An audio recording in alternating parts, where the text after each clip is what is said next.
Just go ahead and raise your hand. It can be a question for any of us. I will repeat each of the questions, even though we're kind of a small room, there might be some that don't hear it. And then whoever you addressed it to can answer it. Okay, so it was right over here. Here's the first one. Do we see Baron in Towers of Midnight? Question is, do we see Varen in Towers of Midnight?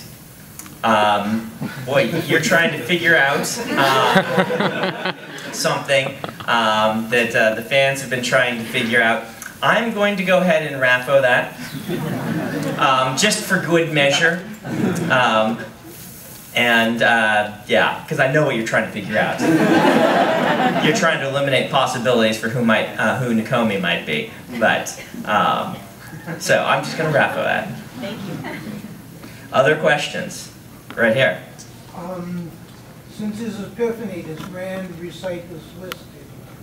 Since his epiphany, does Rand recite his list anymore?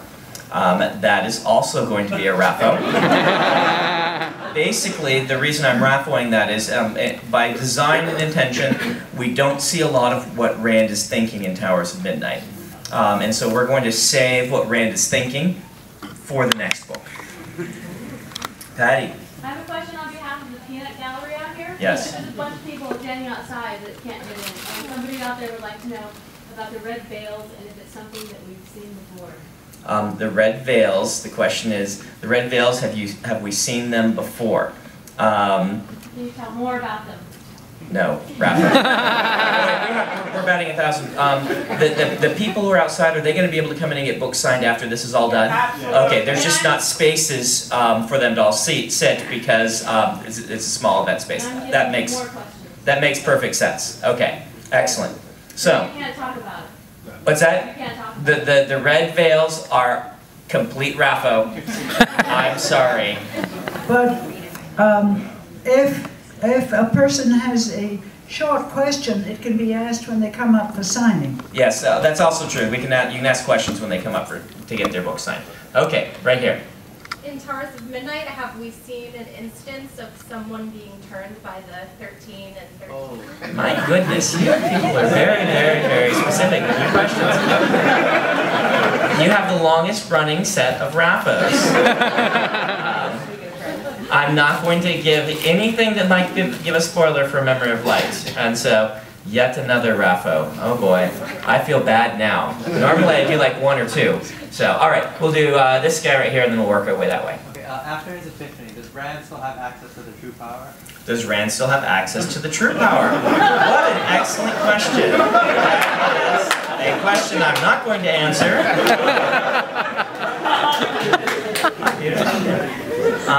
Okay, over here.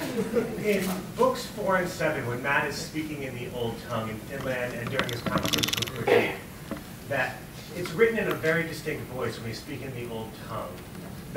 Was that voice not used as heavily when he's speaking in the Old Tongue in Towers of Midnight by design? The question is, when Matt is speaking in the Old Tongue but doesn't realize it, there's a specific voice to it, and the question is, was it not used by design? I'll go ahead and answer this one. Yay! What's that? Yay? It's partially several answers. We were aware that Matt was speaking in the Old Tongue, and it was not necessarily done by design. My feel is that Matt's getting more comfortable with what he is and what he can do and his abilities, and you know, and a lot of those he was like so surprised that he was speaking in the Old Tongue. And you notice in Towers of Midnight, so I guess it is by design, in Towers of Midnight, he isn't surprised any longer. He knows what's going on and what's happening, and as he becomes more comfortable with the past lives that are stuck in his brain and integrates that into himself, there's a smoothing out of all of these things. And so, yes, it was done by design, but the other half of that answer is that some of those scenes were, and lines of dialogue were not written by me. And because of that, I don't know what Robert Jordan was thinking and what his design was. I simply tried to blend things in together and make it work cohesively. Thank you. All right, we'll go right here. Follow up on that one. The word form was Germanic in the old tongue Mm-hmm. as opposed to the more French Right. of the new one. Yes. So I don't buy what, and yes, you're the author, I know. Yeah. But it's a tongue, specific tongue. Mm-hmm. Why would it change? Oh, what's that? Oh, well, the question is why would it change when it's in specific tongue? The answer to that is you've got to remember that all of these books, it's the same unfamiliar language. This is a language, there is something odd going on here. Whereas the tone I'm trying to evoke is, it is being smoothed out.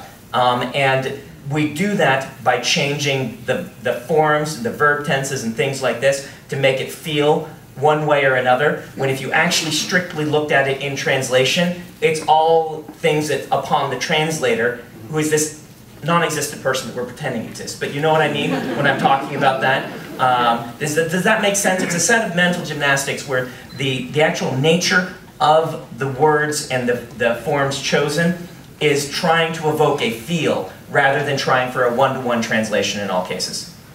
May I ask a question? Yes. I wanted to ask this gentleman, what makes you feel this was a Germanic structure to this language? Compound noun, for example, as opposed to the more fleur de lis. Right. But the Germanic lis, fleur, that sort of stuff. All right, you're going to find that Old Tongue is highly idiomatic. There's going to be a lot more coming out, I guess, in the last book to some extent, and in the encyclopedia that's going to follow. You'll see the Old Tongue dictionary as such. It won't be something you can carry around with you easily.